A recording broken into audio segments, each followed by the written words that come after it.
మీరు కూడా ఇక్కడ ప్రభుత్వంలో భాగస్వామిగా ఉన్నారు. NDA I mean Telugu Desam party నేతృత్వంలో ఏర్పడినటువంటి కూటమి ప్రభుత్వంలో మీరు కూడా భాగస్వాములు. సో ఏదైతే మీ మిత్రులు ఐ మీన్ విజయకిరణ్ గారు టీడీపీ తరఫున మాట్లాడారు, ఖచ్చితంగా ప్రభుత్వం నిలబడుతుంది, ఆ దళిత కుటుంబానికి అండగా ఉంటుంది, అలాగే ఆ కుటుంబానికి న్యాయం జరుగుతుంది, ఇతనికి శిక్ష పడుతుంది, శిక్ష పడటమే కాకుండా ఆ కుటుంబాన్ని ఆదుకోవాల్సినటువంటి అవసరం కూడా ఉన్నట్టుగా కనిపిస్తుంది. ఏమంటారు? భారతదేశంలో అంటే మనము అది పబ్లిక్గా మాట్లాడచ్చో లేదో నాకు తెలియదు, కానీ న్యాయ సూత్రాలను మార్చాల్సిన అవసరం అయితే చాలా ఉన్నది సార్. కారణం ఏమంటే ఈ న్యాయ సూత్రాల్లో ఉన్నటువంటి లొసుగుల్ని ఉపయోగించుకుని ఈ రోజున నేర ప్రపంచం వారికి అనుకూలమైనటువంటి విధానంలో కొనసాగుతుంది. దీనికి మనం చూసినంతలోనే మీరన్నట్టు మేము కూటమి ప్రభుత్వమే, కానీ ఈ యొక్క లొసుగుల వల్ల ప్రభుత్వాలు కూడా ఏమీ చేయలేక చతికిలబడాల్సిన పరిస్థితి ఏర్పడుతుంది. ఎందుకంటున్నానంటే మీరు గనక చూసినట్టయితే విభిన్నమైనటువంటి 2 పార్టీలు 3 పార్టీల ప్రభుత్వాలు మారినాయి. ఏది మన దగ్గరలో విజయవాడలో జరిగిన ఆయేషా మీద కేసు చివరికి ఏమీ లేకుండా తేల్చి పక్కన పడేశారు.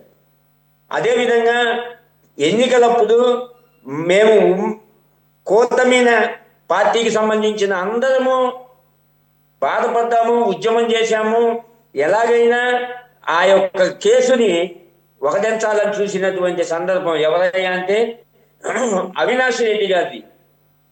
ఎంత దారుణమైనటువంటి పరిస్థితుల్ని ఆయన అక్కడ సృష్టించారో చూసాం. సిబిఐ అధికారులను సైతం ఎంబడబడి కొట్టేంత సాహసోపేతమైనటువంటి నేర చరిత్ర కలిగిన అవినాష్ రెడ్డి కేసు కూడా ఈ రోజుకి తెల్ల. అంటే నేను ఎందుకు చెప్పొస్తున్నానంటే ప్రభుత్వాలు కొంతవరకే చేయగలుగుతున్నాయి. రాజ్యాంగంలో ఉన్నటువంటి ఈ నేర సంబంధమైనటువంటి ఈ యొక్క న్యాయ సూత్రాలు వీళ్ళకి అనుకూలంగా మారటం ఒక దౌర్భాగ్యమైన పరిస్థితి. రాబోయే కాలంలో అయినా కనీసం ఆ న్యాయ సూత్రాలు ఎప్పుడో రాసిన సూత్రాలు కాకుండా ఈ రోజు ఉన్నటువంటి ఈ సమాజానికి, ఇవాళ ఉన్నటువంటి ప్రజలకి వారి యొక్క మానసిక పరిస్థితులు, అదేవిధంగా సామాజిక ఆర్థిక పరమైనటువంటి పరిస్థితులకు అనుగుణంగా చట్టాలను రూపొందిస్తే తప్ప ఎంతో కొంత ఈ యొక్క కాలనాగులను కంట్రోల్ చేయటం కష్టమవుతుందేమో అని అనిపిస్తున్నది. ఎందుకంటే నువ్వు మద్దతు చేసినప్పటికీ ఆ మనిషి ఈ రోజున జైల్లో ఉండొచ్చు, రేపు మళ్ళీ బెయిల్ వస్తుంది, మళ్ళీ బెయిల్ వచ్చిన తర్వాత యథేచ్ఛగా తిరుగుతున్నారు. ఈ కేసు ఎప్పటికీ తేలుతున్నాయా అంటే వారు ఉంటారో ఉండరు. అదేవిధంగా ఇవాళ వివేకానంద రెడ్డి గారి కేసు, ఇట్లా మనం చెప్పుకుంటూ పోతే ఎన్ని కేసులు భయంకరమైనటువంటి నేర చరిత్ర కలిగిన కేసులు అయినప్పటికీ తేలకుండా కోర్టుల్లో వాళ్ళకున్నటువంటి లొసుగుల్ని ఉపయోగించుకొని కాలయాపన చేస్తున్నారు. ఎంత దూరం ఎందుకు, ఈ రోజున మనం జగన్మోహన్ రెడ్డిని ఈ రోజుకి అరెస్ట్ చేయలేకపోతున్నాం.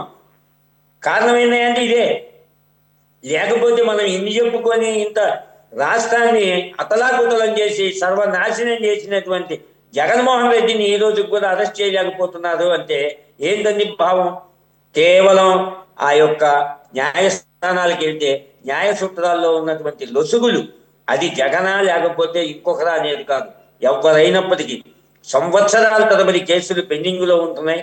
అంటే కేసు దాని కేసులు వీళ్ళ వీళ్ళ వ్యవస్థ, వీళ్ళ యొక్క ముఖ్యమంత్రులు అవుతున్నారు, ఇంకా ప్రధానమంత్రులు కూడా అవుతారు, లేకపోతే కేంద్ర మంత్రులు అవుతారు, ఎన్నైనా అవుతారు. ఆ కేసు మాత్రం అక్కడే ఉంటుంది. ఆ కేసులు తేలకపోవడానికి కారణం మన ప్రజలు, సహజమైనటువంటి ప్రజలు ఏమనుకుంటారా అంటే ఈ పార్టీ వాళ్ళు వచ్చారు, వీళ్ళు ఏదో వాళ్ళని ఇది చేస్తారు అది చేస్తారు అనుకుంటారు. ఏమీ చేయలేదు సార్.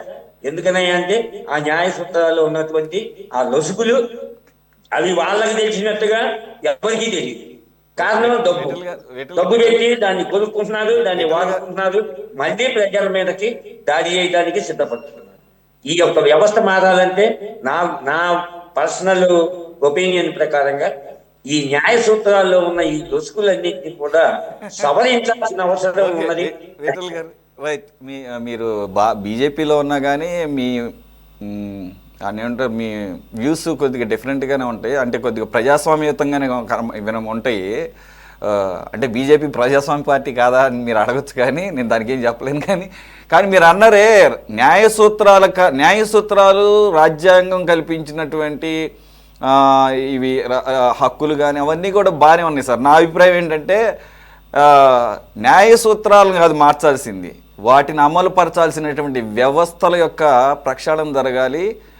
మా రాజకీయ పార్టీల జోక్యం ఉండకుండా ఉండాలి. కాబట్టి మీరు వ్యక్తిగతంగా చెప్పిన దాన్ని నేను ఆహ్వానిస్తూనే, మీ పార్టీ అధికారంలో ఉంది కాబట్టి అక్కడ సెంటర్లో మీరు జగన్మోహన్ రెడ్డి గారిని ప్రస్తావించారు, అలాగే ఇక్కడ అనంతబాబు లాంటి వాళ్ళని ప్రస్తావించారు కాబట్టి వాళ్ళని వ్యవస్థలు కాపాడుతున్నాయి sir.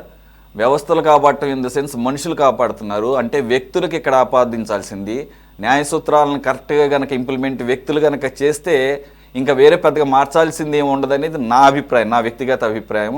That is the beauty of constitution as mentioned by Vijay Kiran గారు కాసేపటి క్రితమే. ఎందుకంటే మన constitution the best of the best ప్రాక్టీసెస్ని వరల్డ్ వైడ్గా దాదాపుగా కొన్ని పదుల సంఖ్యలో దేశాల నుంచి తీసుకున్నాం మనం. ఒక కంట్రీ నుంచో ఒక బ్రిటన్ నుంచో కాకుండా America, Britain, Germany, Australia so many కాన్స్టిట్యూషన్స్ని తీసుకొని మన పెద్దలు అంబేద్కర్ గారి నేతృత్వంలో అద్భుతంగా రాశారు. కాబట్టి వాటిని కాదు మార్చాల్సింది. మళ్ళీ మీ పార్టీ లైన్ని చెప్పారు మార్చడం అని చెప్పేసి రాజ్యాంగాన్ని మార్చటాలు, న్యాయ సూత్రాలను మార్చే కార్యక్రమం చేయకండి దయచేసి. దాని బదులు మీ జోక్యాన్ని తగ్గించడం కాదు, మీరు జోక్యం చేసుకోకుండా ఉండి వ్యవస్థలని స్వతంత్రంగా పనిచేయించగలిగితే, వ్యక్తులు గనక వాటిల్లో గనక ప్రభావితం చేయకపోతే కనుక అప్పుడు మనకు కావాల్సినటువంటి న్యాయం జరుగుతుందని నా వ్యక్తిగత అభిప్రాయం. నాకు తెలిసి వెంకటేశ్వర్లు గారు నాతో ఏకీవిస్తారు అనుకుంటున్నాను. Sir you can conclude. Vithal గారు ఏదో చెప్తున్నారు, ఆయన మనకి ఏమంటారు సార్? ఒకసారి విఠల్ గారు ఏమంటారు? వినపడలా.